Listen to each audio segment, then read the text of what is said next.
Alright, so about ready to go again. My son's doing the headlands up there with John Deere and the Premier tedder rake. And got the 348 John Deere Baler on the back of the Massey 1105 and a stout kicker wagon back there. We're going to take this field. I expect we'll get about 1,000 bales off of it.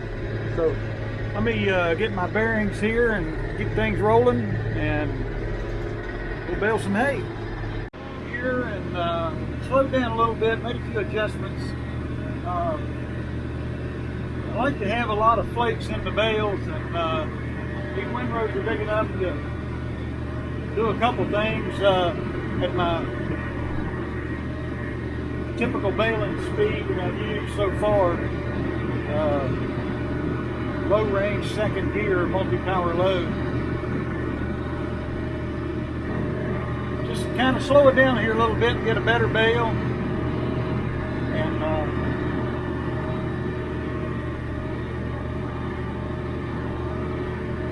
then we get this hay off the field without any breakdowns. Well, this wagon's about full.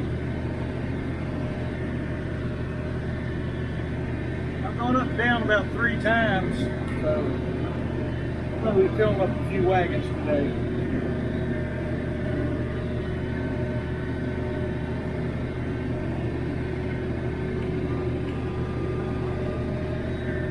My son's bringing another wagon up.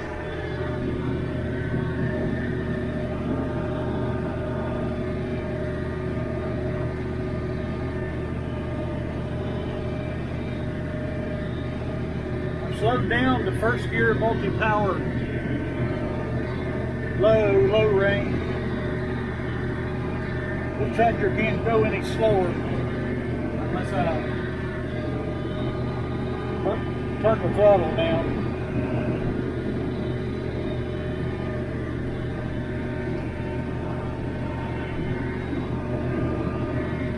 Superb bale shape out of the John Deere. And if you look on some of those bales, you can see a stripe under each string. Some people call that the John Deere stripe. What I know is when customers see these bales out of the John Deere, myself, I get a lot of credibility, for lack of a better word.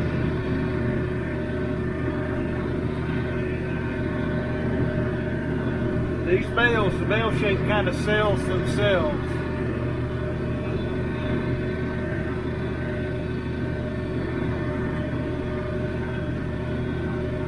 I know there's other balers out there, the New Holland, Massey Ferguson, Heston Inline. I kind of think they're all pretty good. I really like this John Deere baler.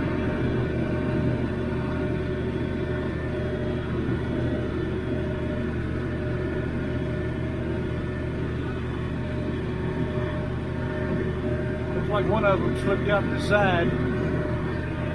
There. I'll probably get about 130 bales on this wagon.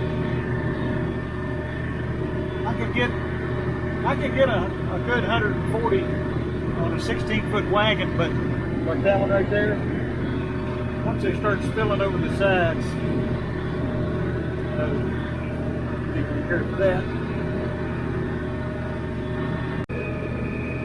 Moving along, it's going kind of slow.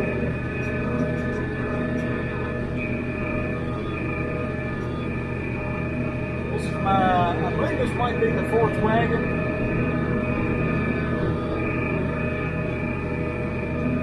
It'll be full here in just a little bit.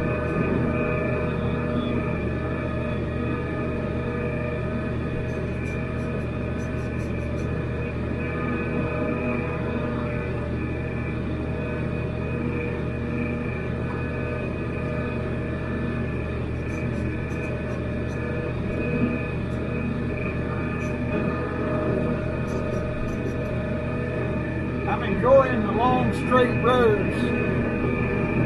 Up until this video, we've been baling a lot of odd shaped fields. This has been a nice change.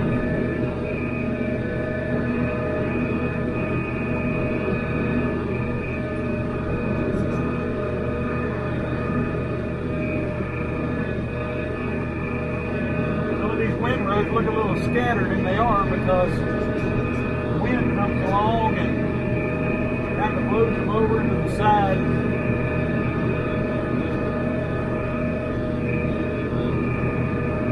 Not a real big problem.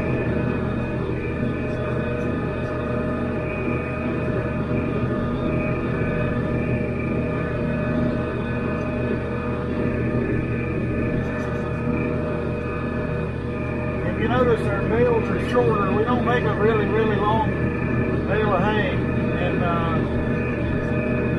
multiple reasons for that. One of them is they just hold their shape better in the kicker wagon when they're shorter. John Deere recommends that. I think all of the manufacturers that have throwers recommend that. Second is, we just can't lift 50 and 60 pound bales of hay all day. I'm not some young guy anymore. And, my wife and daughter, before we shortened these bales up, they really couldn't handle it hardly at all. But now they can. And what we discovered was that we kind of knew all along, but never put two and two together. And that is, our customers, and horse people that buy these bales of hay, they're in worse shape than we are. A lot of them are older, and I'm not picking on, female horse owners, but I think a lot of them would tell you that they're not exactly weightlifters either. And, they really like these lighter bales, and as a percentage of the length, we cut the price accordingly.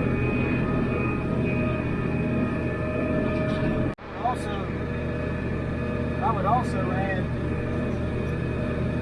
there's a whole lot of men that buy hay from us that are in worse shape than some of the women. So the lighter bale works for us, for now. On another wagon, and I think this might be the fifth one. I'm losing count. But we've done over 500 bales so far, and we've probably got another 500 to go. I don't know if it's unlikely we're going to finish this field today. I'm going to go as long as I can. Once the dew starts setting in, then I'll stop. You can see that pickup is loaded on the Baler. I'm running low range first gear, multi-power high. I was running multi-power low, but it's just taking forever to get across this field, so kicked it up a notch. Some of these other fields we've done, I did it on second gear low range, multi-power low. This is what seems to be working here. First gear low range, multi-power high.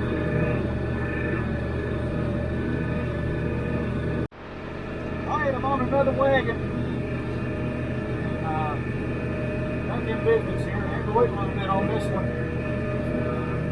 I joke with them. I tell them they need to pick up the pace in the barn, because I'm starting to get more bales in the wagon than on the ground beside it. But once you get in the groove with these things, you fill the wagon pretty quick. Fill a wagon in 15 minutes. It's a 16-foot wagon. What slows you down is turns and some nice straight windrows. We're getting there. Alright, so we got another wagon. Just filled up the last one.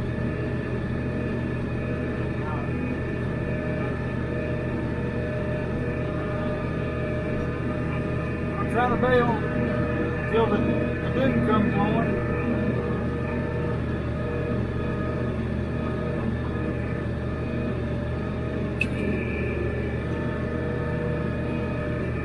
wagon right here is about ready to fall apart. We can eke out a few more loads. We'll do a pretty thorough rebuild on it at some point.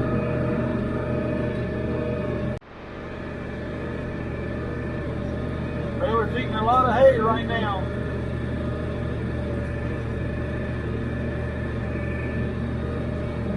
We're really in a lot of ways early cutting the baling. We're here at the 1st of June. I think today might be the 3rd, but the 2nd, I can't remember. I know we had everything cut by March 31st. This field was cut the evening of March 31st. And we had such a cold spring. Timothy never really came out in this field, but I wanted to cut, really wanted to cut with the orchard grass that had kind of grown into it, the fescues. Felt like if I waited on the Timothy, the orchard grass would shoot way past prime the fescue. I had a mixture of green and brown hay, so I'm hoping this tests out pretty good. I'm very anxious to see.